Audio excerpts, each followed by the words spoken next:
Olá, gente peregrina, olá, gente membresina, muito obrigado, membros do Clube de Membros da Tenda do Necromante, muito obrigado por seu apoio. Muito bem, eu vou continuar aquela série de atendendo a pedidos, mas fazendo de modo mais acelerado, porque há mais de 500 pedidos e eu não consigo dar conta, eu ainda estou em pedidos de há um mês atrás. Então, eu já fiz um vídeo anterior dentro dessa série de atendendo a pedidos, mas não respondendo a um pedido, mas respondendo a uma série de pedidos. Então, farei agora o segundo vídeo dessa série de vamos tentar pôr em dia os pedidos. Vamos lá? Aí está, no vídeo anterior nós paramos no Erivelto, ilustrações e reflexões, e vamos partir a partir da Juliana Helena. Olá, professora, minha sugestão para um vídeo seria Isaías 53. Juliana, já fiz um vídeo sobre Isaías 53, não sei se aqui eu já te dei essa resposta, deixa eu ver. Anotado, já fiz o vídeo, tá? Então, por favor, assista ao vídeo como resposta sua. Professor Fábio Valim diz o seguinte: boa noite, professor. Gostaria de sugerir um vídeo ou talvez uma live sobre a origem do templo e dos sacerdotes, uma vez que o senhor fala sempre em seus vídeos da grande influência dos mesmos no período pós-exílico, mas pouco sabemos agora o que eram essas instituições antes de se tornarem dominantes. Bem, já há vídeo sobre isso, o Fábio Valim. Reis, Profetas e Sacerdotes é um vídeo que já está gravado, e há uma série bastante grande de vídeos que tratam e comentam sobre os sacerdotes. Por exemplo, toda a série de Gênesis 2:3 está muito carregada de discursos sobre os sacerdotes. Também o vídeo sobre o que é exílio babilônico, o vídeo sobre pré-exílio e pós-exílio. Há um conjunto bastante grande de vídeos. Eu recomendo que você procure, tá? Viu? Inclusive, eu te informei aqui. Ó. Há uma indicação de vídeo aqui e a menção de que eu havia gravado um atendendo ao Erivelto. Por favor, cheque lá, tá? Márcio Santana pediu, quando puder, faça um vídeo sobre Flávio José, abração. Eu não vou dar atenção a isso agora. Um monte de canal de ateísmo ativista, digamos assim, se dedica a Flávio Josefo, então deixa o pessoal tratar disso mais à frente, fora desse reboliço de discutir quem inventou Jesus, quem inventou o Novo Testamento, aí, com calma, com tranquilidade, a gente faz uma aproximação mais tranquila do tema. Nesse momento, eu não farei. Cabral Lopes disse o seguinte: oi, professor Oswaldo, o canal e os temas estão muito bons, uma riqueza de informação e conhecimento. Gostaria de ver um vídeo explicando a visão de Micaías quando ele comparece diante de Acabe. Já tem um vídeo sobre isso. Há um vídeo especificamente sobre Acabe. Inclusive, eu falei aqui, ó. Gravei, está aqui a informação de que eu gravei o vídeo para você, esse já está atendido. Vá lá, né? Quem enganará Acabe. É, inclusive, um vídeo muito visualizado aqui no canal, um dos mais visualizados. Quem enganará Acabe. Basta colocar Acabe na busca do canal e você vai encontrar. Birajara dos Santos. Professor, o senhor poderia falar sobre o livro dos Macabeus? Eu vou deixar isso para um vídeo específico. O livro dos Macabeus é um livro importante, ele é um dos livros mais importantes para a gente ter uma ideia do que acontecia 150, 200 anos antes do Novo Testamento.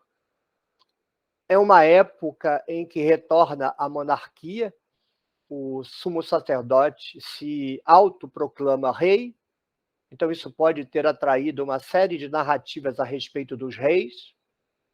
É um detalhe muito importante, porque se há uma narrativa tratando de reis, é porque a questão da coroa é relevante. E como a coroa terminou no período pré-exílico, muita gente, então, tende a datar esses textos do pré-exílio, mas acontece que a monarquia volta no período dos Macabeus, e isso suscitou, de novo, a relevância da discussão sobre o estatuto teológico e político da monarquia. Então, é, de fato, um assunto muito importante. Nós trataremos disso certamente aqui no canal, mas eu preciso de um vídeo específico para tratar disso. Nesse sentido, eu preciso da sua paciência. Antônio Carlos Silva, professor, seu estudo sobre Nehustan está publicado? Não, eu não publiquei. Na verdade, a editora Paulinas, à época, fez a encomenda do texto, intermediado pelo Milton Schwantz, e quando a minha revisão já tinha terminado, eu fui informado pelo próprio Milton Schwantz que a Paulinas não publicaria o texto. E ele então sugeriu que eu tentasse publicar em alguma editora alternativa, mas eu fiquei tão aborrecido à época, porque me deu um trabalho terrível revisar o texto e colocar nas exigências da Paulinas, que eu decidi não publicar, não publiquei. Então ele está na gaveta. Uma alternativa é assistir a live no canal do Cláudio Bersot, Caminhos do Imaginário. Lá eu fiz uma live bastante longa, dando os detalhes da pesquisa. Aqui no canal eu fiz uma série, você pode procurar a série Serafim e Nehustan. Lá eu estou discutindo a relação entre o serafim e a serpente de bronze.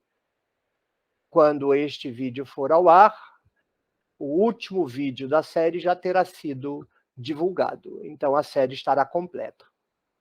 O que eu respondi para você à época aqui? Não, nunca publiquei. Perfeito. Ele sugeriu que eu publicasse, sim. Dá um trabalho danado, né? Vamos ver. Marcos de Faria, membro do canal. Muito obrigado, Marcos, por ter se tornado membro da Tenda do Necromante. Eu realmente fico emocionado e feliz quando eu olho o nome de um peregrino e do lado dele tem esse símbolo da Tenda do Necromante, o que significa que a pessoa se tornou um apoiador financeiro do canal. Aí não está dito se ele é um trilheiro, se ele é um mochileiro, se ele é um beduíno, se ele é um argonauta. Isso não é tão relevante. O que é relevante é saber que Marcos de Faria optou por contribuir financeiramente com o canal. Muito obrigado, Marcos. E o que o Marcos disse, eu já respondi a ele, mas deixa eu ler o que ele perguntou. Olá, professor, se entendi bem, e não afirmo com certeza que entendi. O relato que liga Abraão a Isaac e a Jacó é uma construção de texto tardia, atendendo a fins políticos, sendo a religião uma ferramenta. Nesse sentido, poderia o senhor comentar a assimetria na qual Abraão e Isaac desempenharam ambos o papel de cornudos sagrados? Abraão com Faraó, Isaac em Gerara, que eu respondi para ele. Há quem diga que se trata de uma narrativa duplicada e há quem diga que são a mesma tradição, mas que em diferentes regiões, personagens tinham nomes diferentes. São as duas explicações mais encontradas e aceitas na literatura internacional. Já respondi, mas aqui eu queria acrescentar um detalhe. Hoje nós sabemos que Abraão não é o nome do antepassado do povo Raham. Aqui eu aceito a tese do Mário Liverani, para Além da Bíblia, página 52, de que os abramitas são, na verdade, o povo Raham, que tinha por antepassado um Ab, então Abraham, e Abraham, ou seja, Abraão, é apenas uma corruptela, a transformação no nome de uma expressão, o antepassado dos Raham. Não é um nome. Mas se nós perguntarmos se esses abramitas tratavam o seu pai por um nome, quem sabe eles não o chamavam de Isaac. Isaac é o Abraham, o pai dos Raham, e por isso há narrativas duplicadas. Seria uma explicação interessante, né? Alguns grupos de abramitas guardavam a tradição com o nome Isaac, e outras tradições apenas mencionavam o pai dos Raham. Abraham virou o nome, não é o nome, Abraão não é o nome, virou o nome e acabou-se gerando uma situação de narrativas duplicadas. Estou especulando, está bem? Na literatura, o que você vai encontrar é o que eu expliquei, duplicatas ou tradições com nomes diferentes do mesmo personagem. O Márcio Santana, eu respondi a ele. Professor, indica alguns livros sobre pós-modernismo, modernismo. Valeu. Que eu respondi, para falar bem ou mal. Uma análise crítica sempre. Bem, para fazer uma análise crítica, Edgar Morin, o método. Não tem outra análise crítica à, à pós-modernidade tão radical, tão absoluta, tão bem fundamentada, tão destrutiva dos pseudo-argumentos da pós-modernidade do que o método de Edgar Morin. Então, eu te respondo aqui, Marcos. Leia o método. E, se possível, se torne membro do canal. Cabral Lopes. Bom dia, Cabral. Bom dia, professor Oswaldo. Um assunto que tenho vontade de entender é sobre os gigantes, os vigilantes do livro de Enoque. Eu já devo ter te respondido que eu gravei um vídeo, não? Deixa eu ver. Mitologia, uma enorme alegoria. Eu não respondi aqui que gravei um vídeo, mas já gravei um vídeo, Cabral, sobre os nefilins. Então, assista o vídeo dos nefilins e, se possível, torne-se membro do canal. Márcio Santana, Necromante, um tom mitológico, é top. Estou esperando as indicações dos autores sobre modernismo. Nossa, você fez o pedido e 10 minutos depois você já está esperando. Parece criança mimada. Muito bem. Então, já te respondi. Leia o método do Edgar Morin. Conrado Neto, boa tarde, professor. Em Gênesis 12 e Gênesis 20, Abraão foi corno e dividiu Sarai com Faraó e Abimeleque. Muitos cristãos argumentam que Deus apareceu a Faraó antes que ele tocasse Sarai.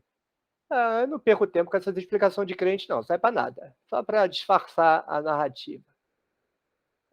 Uma narrativa difícil. Ainda não gravei, mas eu acabei de responder para quem foi mesmo? O Marcos de Freitas, né?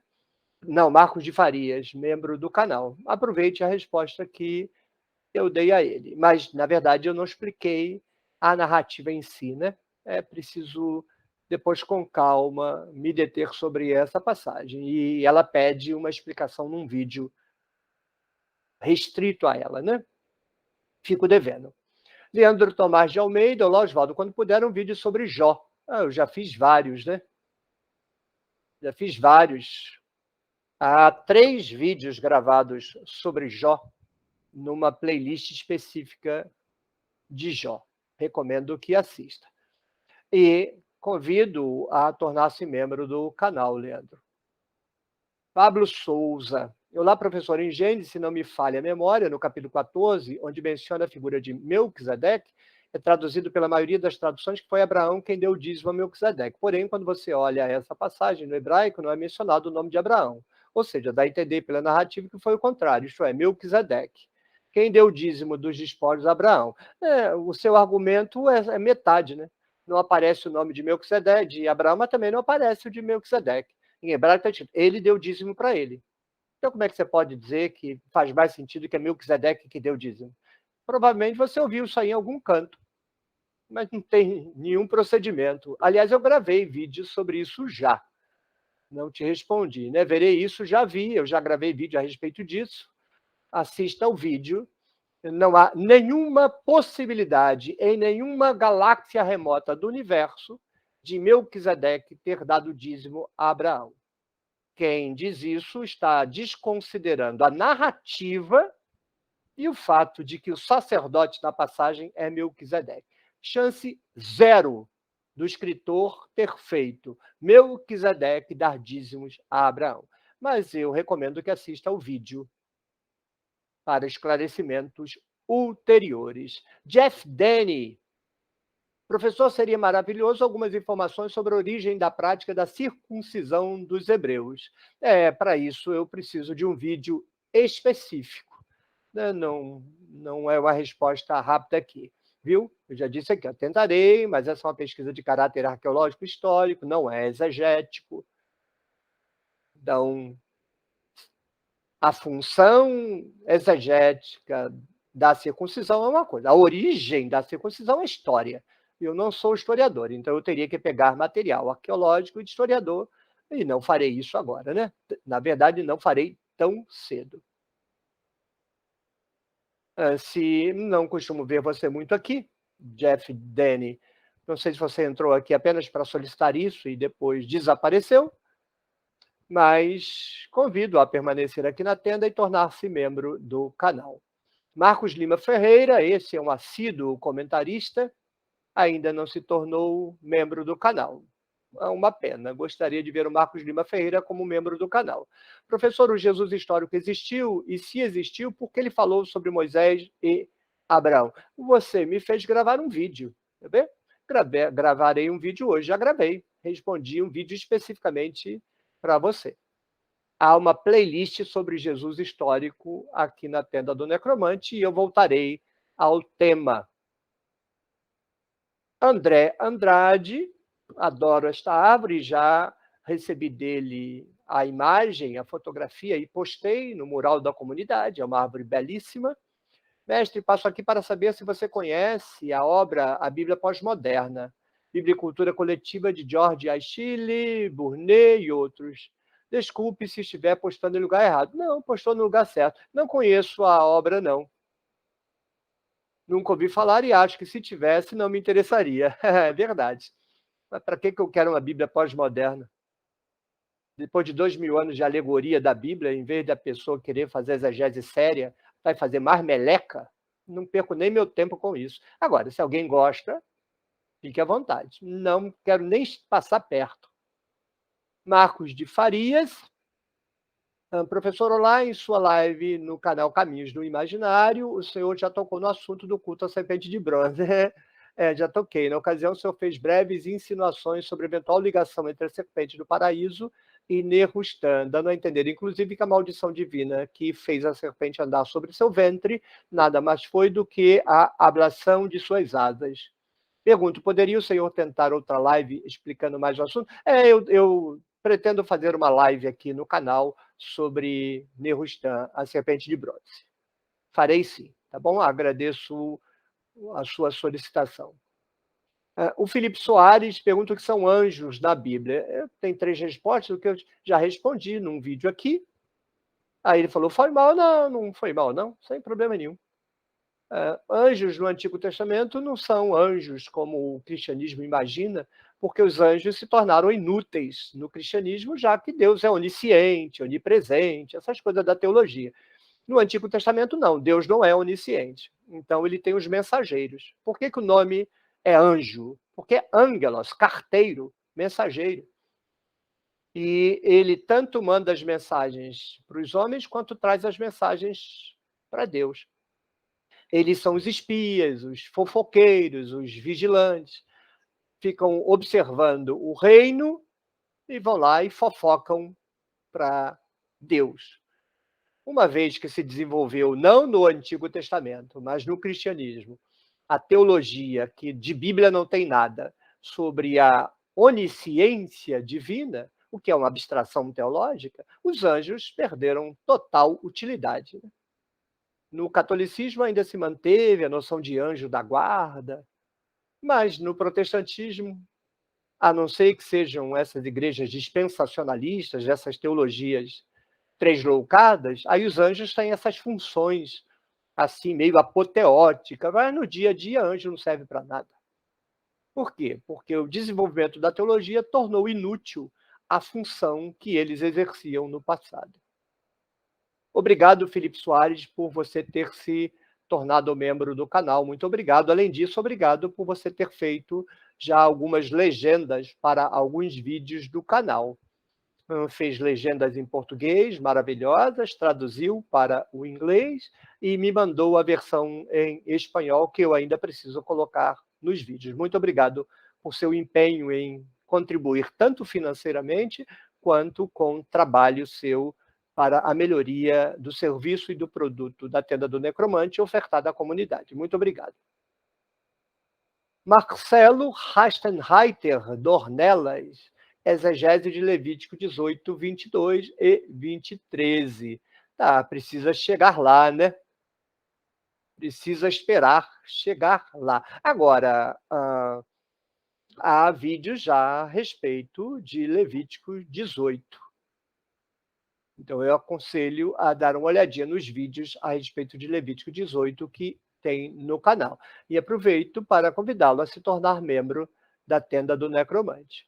Um registro que eu devo fazer é que há mais de 1.400 comentários aqui, mas como eu faço comentários, então isso conta, acaba dobrando. Digamos que nós tenhamos 500 pedidos. Vai ver quantos likes a gente tem. Metade das pessoas que entraram no vídeo para pedir alguma coisa sequer se dignaram a clicar no like. Não é algo bonito de se fazer, né? Está pedindo algo de graça, poderia ter dado algo de graça, que é clicar no like, e não clicaram. Agora, ninguém vai assumir que esqueceu, né? Mas metade de vocês que pediram coisas não deram aquilo que podiam. Marcelo Vale, sobre o verbo bará em relação ao ato criador de Gênesis, este só é utilizado quando refere-se a Deus. Sei que não existe criação do nada na Bíblia hebraica, mas é argumento utilizado pelos cristãos. Argumento utilizado por cristão não vale nada. Nada. É teologia pura. Argumento usado por cristão você usa na classe de catecúmenos, na pregação. Lá é válido, mas para a Bíblia não vale nada. Quase que eu diria. Um cristão falou, está errado. Quase que eu diria. Não, o verbo bará não é usado na Bíblia apenas para Deus, é usado para pessoas também. E suspeito que houve muita censura. Desconfio que o verbo que foi usado para esculpir a costela de Adão, em Gênesis 2, que agora está o verbo baná, mas baná não é esculpir, é construir. Como é que você constrói uma mulher usando uma costela? Você esculpe a costela. Você pega uma faquinha e esculpe. O verbo é bará, porque o verbo bará é esculpir. Será se escribas adulteraram o texto para evitar usar o verbo teológico de Gênesis 1? Tem nada de teológico, bará, nada, zero. É invenção de cabeça de teólogo. E tem um outro verbo usado 2 vezes na Bíblia, muito raro, badá, e que significa criar, imaginar. E badá é quase igual ao bará. Basta você fazer um ângulo reto na consoante resh, transformar num dalet, que você transforma o verbo bará no verbo badá. Me pergunto se o verbo badá também não é uma corrupção intencional do verbo bará. Mas mesmo sem recorrer a essas 2 explicações, há passagens na Bíblia que o verbo bará é utilizado por pessoas. A mais extraordinária está em Juízes, em que, no momento da sorte, Juízes não, Josué, agora me deu Josué 17, se a minha memória não está me traindo. Eu falo de memória aqui. Josué faz a distribuição do território, cai determinado território para Efraim, e Efraim reclama que no vale ele não pode morar porque está cheio de cananeu com carros de ferro. E nas montanhas ele não pode morar porque está cheio de floresta. Aí Josué fala para ele subir as montanhas e barar para ele um território, que tem o sentido de arroteamento, né? Você vai no meio da floresta, arroteia as árvores, faz uma clareira, e ali você cria um espaço para você morar. Aí você vai bem na teologia, as patacoadas de teólogo, dizendo que é criar, e eu acabei de fazer um vídeo, um teólogo famoso dizendo que bará é criar do nada. Como assim, gente? É muito desrespeito para com as pessoas, é muita conversa fiada. Agora, você fez aí um monte de pergunta, né? Sobre o substantivo Elohim, por que o Senhor traduziu como Deus? Porque, na prática, para as pessoas entenderem, né? Não é o nome. Elohim não é o nome. Agora, você tem uma certa razão. Ele foi transformado num nome. Mas Deus é um nome? Deus não é um nome. Quem acha que Deus é o nome não sabe nada de hebraico, nem de Deus, nem de Bíblia, nem de nada. Deus não é o nome. Deus é um substantivo que designa uma categoria de ser, os deuses. E a gente aplica para um Deus cujo nome ninguém tem.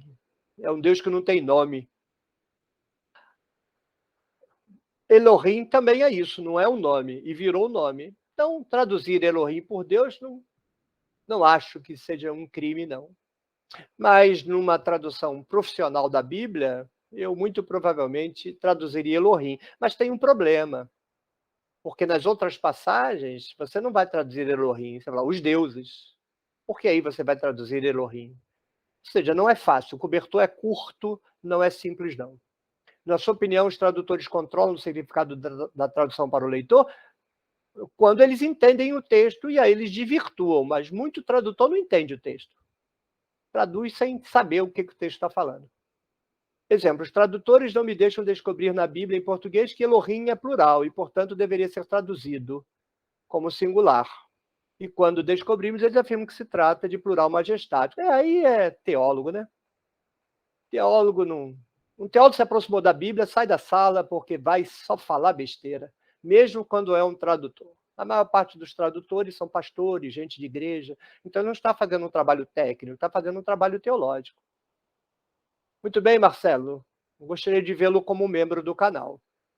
A Luiz de Souza. Olá, professor, tudo bem? Acho que dava para fazer uma aula pelo Meet. Que tal marcar uma aula pelo Meet? Poderia ser gravado e depois postado no YouTube. É verdade, eu tenho pensado sobre isso. Há alguns problemas de controle disso, né? Porque para dar uma aula pelo Meet seria curso. Não vejo razão de botar as pessoas no Meet, 50, 100 pessoas, vai danar, falar, uma confusão dos infernos. É melhor o vídeo gravado ou uma live, onde as pessoas só podem falar por escrito. Para usar o Meet, eu faria um curso, com regras, com ordem, e, obviamente, um curso pago. O problema é controlar isso, né? Eu preciso me acertar para poder fazer isso, mas está na minha agenda, sendo o Meet ou alguma outra plataforma. Racional e crítico Silvio, professor Oswaldo, houve uma monarquia unida no período de Davi e Salomão? Não. Não. Nenhum grupo arqueológico hoje em Israel, que não seja tipo esses arqueólogos que a gente tem aqui no Brasil, que frequentam as mídias, que na verdade de arqueologia mesmo fazem a teologia, lá em Israel, não. Lá tem dois grupos que estão em disputa. O grupo do Israel Finkelstein e o grupo de um arqueólogo, Garfinkel, e outros, que estão disputando a questão do reino de Judá. O Israel Finkelstein diz que o reino de Judá, como reino, só surge quando Israel é destruído. Antes, Judá é um bando de gente espalhada, ignorante, analfabeto, mas quando Israel é destruído, a população de Israel foge para Judá, e aí surge o reino de Judá, ou seja, do século 8 para o século 7. Não tem um reino de Judá sequer antes disso. Logo, quanto menos ainda a monarquia unida. Mas o grupo do Garfinkel e os colaboradores dele dizem que não. O reino de Judá é anterior, inclusive, ao reino de Israel, mas sempre foram reinos separados, não reinos unificados.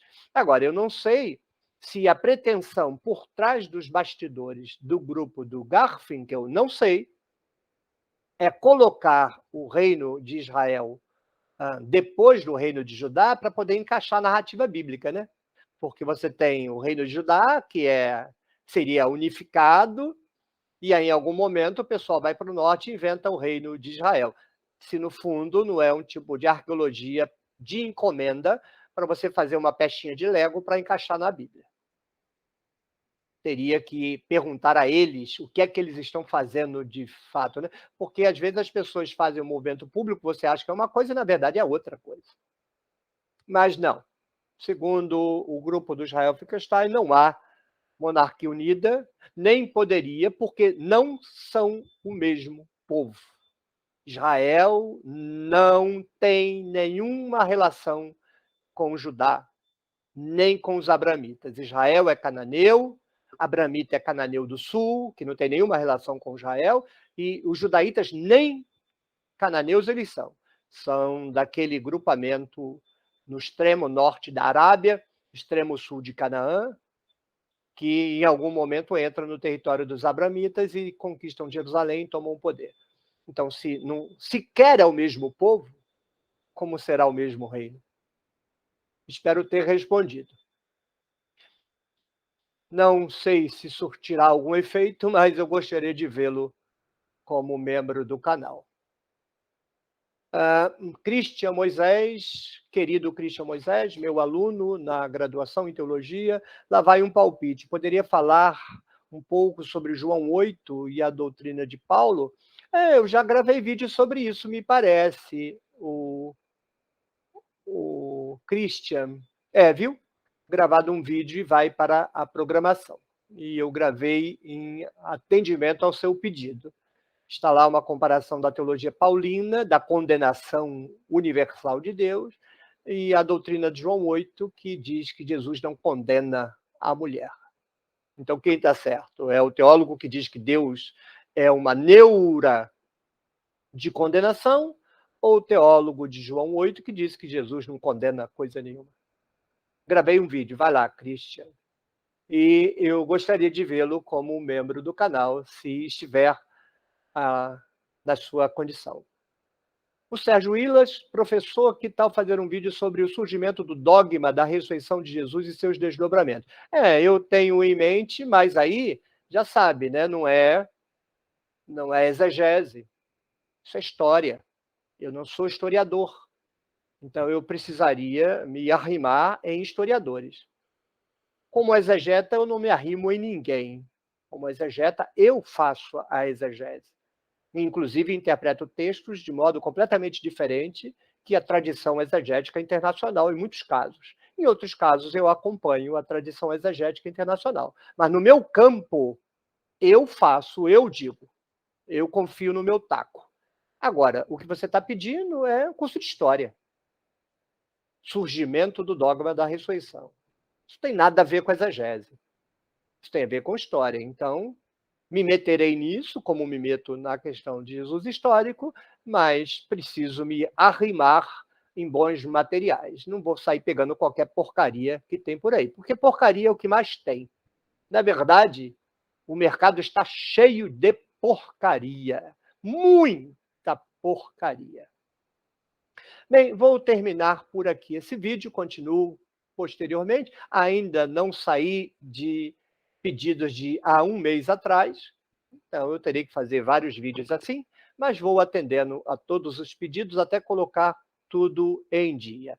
Parei no Christian Moisés e no Sérgio Isla, a quem eu convido a se tornar membro do canal, e o próximo será o do Desmascarador da Bíblia e o André Andrade. Muito bem, obrigado por ter acompanhado o vídeo até aqui, e se acompanhou, não esqueça, não faça como esses meninos que vêm pedir vídeo aqui e sequer like lembram de dar. Gente muquirana e mal agradecida. Agora, você não, você, por favor, lembre de dar o seu like, de fazer o seu comentário, de compartilhar o vídeo, de clicar no sininho para todas as notificações e convido-o seriamente, não é conversa decorada, não. Eu estou convidando de coração a coração que você considere seriamente tornar-se membro do clube de membros tornar-se membro do clube de membros da Tenda do Necromante. Tchau, tchau, até o próximo vídeo.